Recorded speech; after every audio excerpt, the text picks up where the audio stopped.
ouvre aujourd'hui la nouvelle exposition, les nouvelles expositions ici au Musée d'Art Contemporain, puis en particulier cette exposition sur les œuvres de Françoise Sullivan. Comment ce projet a commencé? Écoutez, Françoise Sullivan, il faut se rappeler qu'elle a fait le symposium de Baie-Saint-Paul en 1999. Alors, donc, c'est une artiste avec qui on avait déjà des liens. Bon, Françoise Sullivan, c'est signataire du Refus global. C'est un des grands noms de la peinture canadienne. Alors, nous travaillons beaucoup. Elle est représentée par la galerie Simon Blais à Montréal, qui est une des principales galeries en art contemporain au Québec. Et avec M. Blais, à un moment donné, en jasant à bâton rompu, si on peut dire ainsi, l'idée est venue, une belle idée, de faire une exposition sur les dernières productions des 5 dernières années de Françoise Sullivan. Et moi, j'ai dit oui tout de suite. Alors, l'aventure a commencé tout simplement comme ça, entre un échange entre Simon Blais et moi-même.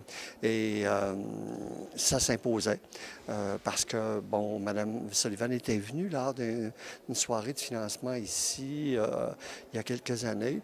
Alors, je l'avais trouvé très éveillé, très encore très au fait de tout ce qui se passait sur le plan de la création. Alors, j'étais vraiment... c'est un privilège que de le représenter ici. Et c'est une primeur. Donc, c'est des œuvres qui ont, pour la plupart, n'ont jamais été vues. Et ça s'inscrit tout à fait dans la mission du Musée d'art contemporain. Alors, on est extrêmement fiers de présenter cette exposition qui... je qualifierais d'un mot, majestueuse, dans la grande salle Françoise Labbé.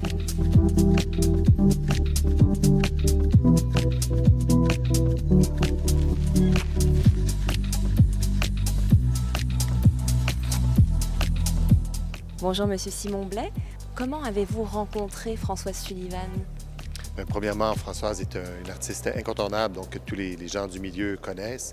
Elle a signé, elle a conçu le Refus global avec Paul-Émile Borduas et tous les confrères. Donc, c'est une artiste qui est importante depuis toujours. Moi, j'ai une galerie qui présente les artistes importants de l'après-guerre au Québec.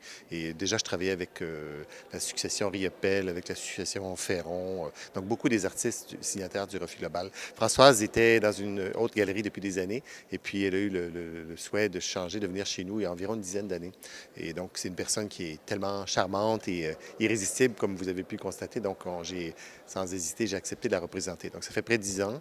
On a fait plusieurs expositions, toujours de son travail le plus récent, à chaque fois, parce que Mme Sullivan travaille tous les jours de sa vie, produit toujours de façon très pertinente son travail, et même, j'aime bien le dire, et d'année en année, meilleur et plus fort que l'année précédente. Son travail actuel est plus intéressant à tout point de vue, et c'est vraiment extraordinaire de constater comment elle a une brillance dans sa conception du travail et une capacité d'évolution qui est incroyable.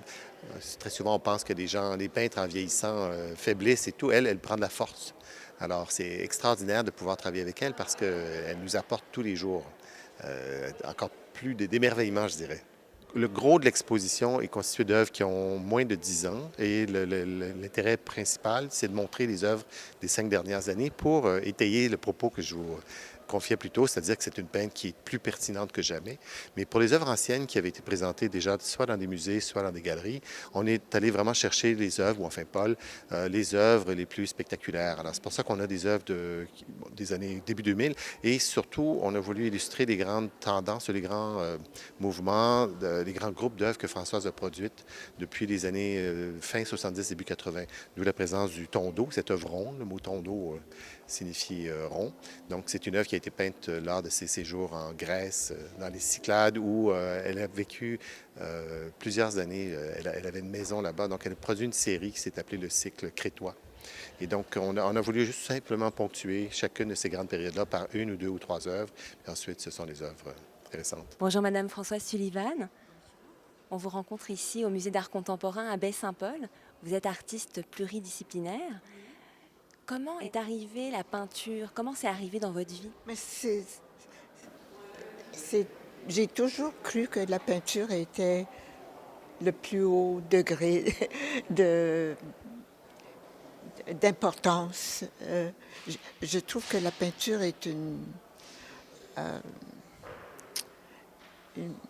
chose pour ne pas savoir quel mot employer. une chose forte et importante qui peut apporter beaucoup. On retrouve la peinture depuis les temps les plus reculés et je pense que c'est une manifestation absolument humaine et importante. Est-ce que c'est votre moyen d'expression préféré qui vous apporte le plus de liberté peut-être?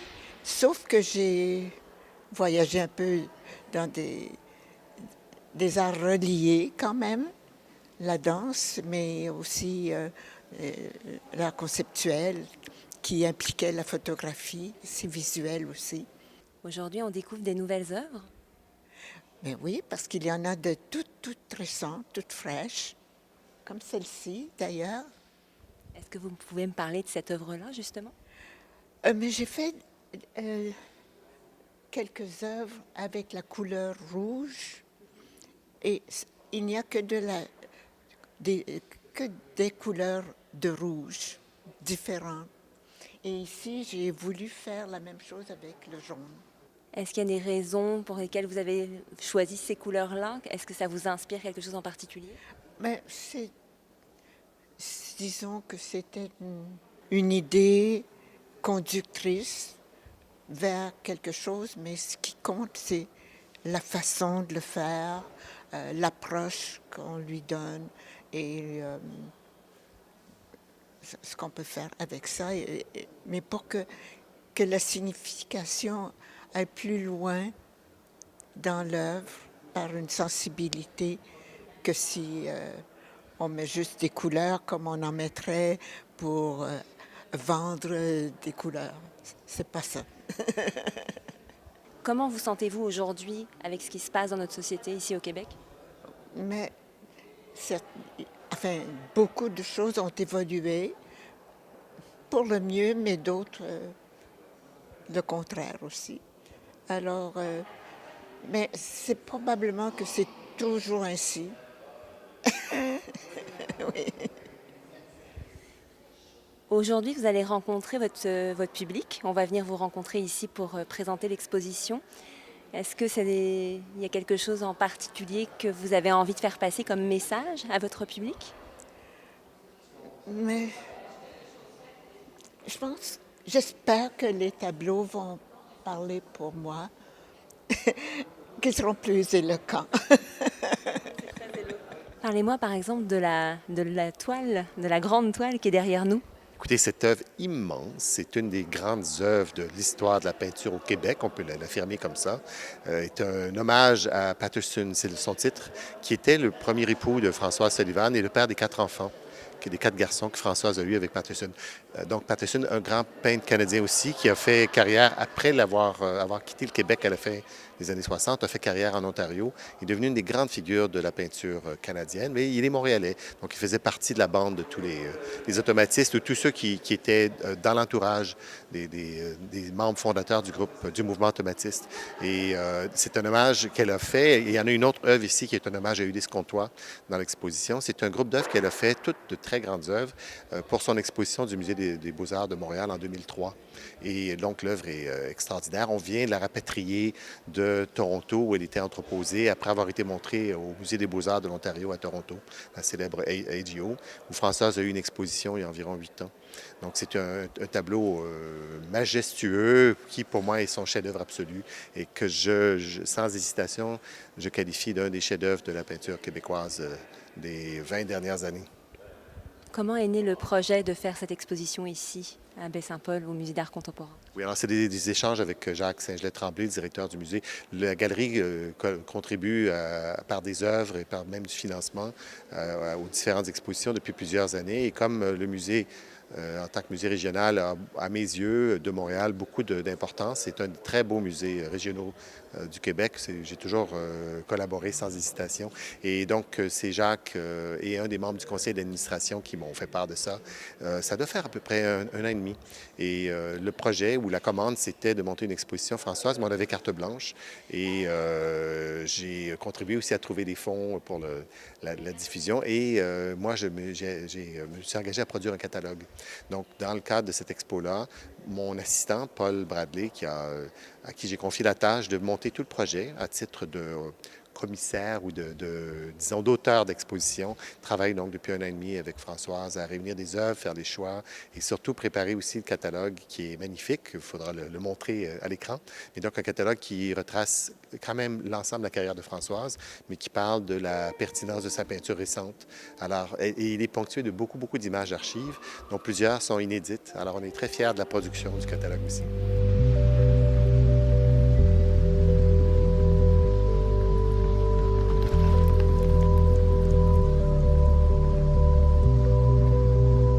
Bonjour Madame Lagacé. Bonjour, enchantée. On vous rencontre aujourd'hui ici au Musée d'art contemporain à Baie-Saint-Paul. Vous présentez une nouvelle exposition. Oui, une nouvelle exposition. C'est ma première incursion ici à Baie-Saint-Paul. L'exposition s'appelle « Commencer au ras du sol ». Parlez-moi des œuvres, par exemple de l'œuvre qui est derrière vous. Alors, je vais juste, dans un premier temps, vous dire que tout mon travail reporte sur un seul mot, la ville. Alors, l'œuvre qui est derrière moi, il correspond à 1 année de cueillette d'objets dans la ville. Alors, c'est un des axes que je développe dans mon exposition. Alors, c'est l'idée que, au fil du temps, comment est-ce qu'on marque l'espace dans lequel on vit avec de multiples petites actions. Alors, ici, les objets ont tous été ramassés lorsque je photographiais la ville, lorsque je dessinais l'architecture. Et à un moment donné, mon regard a changé. Il est parti du haut, il s'est porté vers le bas. Et les objets, j'ai commencé à les ramasser tout à fait par hasard, puis à les ensacher parce que j'ai trouvé précieux. Puis, petit à petit, a commencé à se développer cette trame qui commence vers le bas, puis qui s'élève vers le haut. Alors, c'est une lecture en strates, comme le titre de cette œuvre-là s'appelle « Formation sédimentaire ». Alors, on voit les couches du temps. C'est peut-être pas perceptible à l'œil, mais disons que la façon dont je l'ai organisé en bande horizontale, ça montre le temps qui passe. Donc, tout commence au ras du sol? Tout commence à ras du sol. Oui, parce que la lecture qu'on fait de l'espace, de la ville, est souvent spatiale, mais il y a des choses au niveau du sol qui parlent de nous. Alors, ce qu'il y a dans la pièce à côté, c'est des œuvres qui déclinent d'un regard que j'ai porté au sol sur les couvercles, les bouches d'égout, qu'on appelle communément des manholes. Ce sont des couvercles de regard, le nom exact. Alors, moi, ce que j'ai remarqué, c'est qu'à un moment donné, j'ai dit, mon Dieu, mais quelle puissante forme! Alors, quand on va dans une ville francophone, les informations sur le couvercle sont écrites en français. J'ai remarqué qu'il y avait le nom de les fonderies Drolette, la fonderie La Perle, la fonderie La Roche, qui sont des familles du Québec, des puissantes entreprises historiques au Québec de fonderie. Et en même temps, on a la fonction qui était l'aqueduc, le drain, l'eau.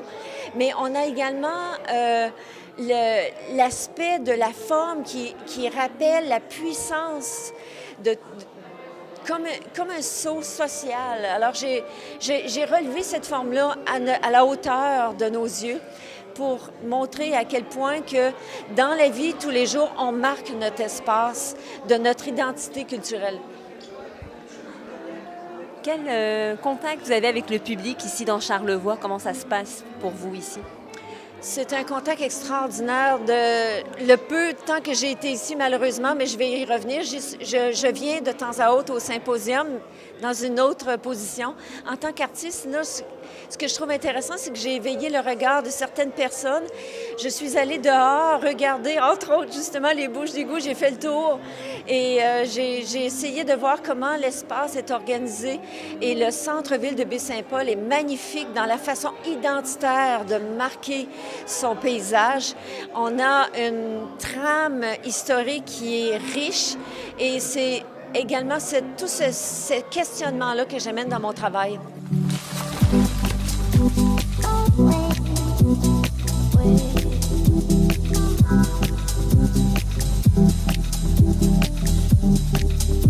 Bonjour Patricia Aubé, nous voilà au Musée d'art contemporain pour la présentation de nouvelles expositions. Parlez-moi de celles que vous avez préparées. Alors, en fait, on m'a demandé d'organiser une exposition à partir des œuvres de notre collection. Alors, dans notre collection, il faut dire qu'on a quand même 3000 œuvres d'art et artefacts. Il y a de ces œuvres-là qui sont présentées dans notre exposition permanente qui est au sous-sol, mais on voulait présenter aussi une autre facette, finalement, de notre collection. Alors, on m'a laissé le champ libre, en fait, pour le choix du thème. En fait, c'est l'œuvre qui est derrière moi de Jacques Payette qui m'a donné un peu l'idée de cette exposition-là qui s'intitule « À l'épreuve du visible, l'artiste et sa trace ».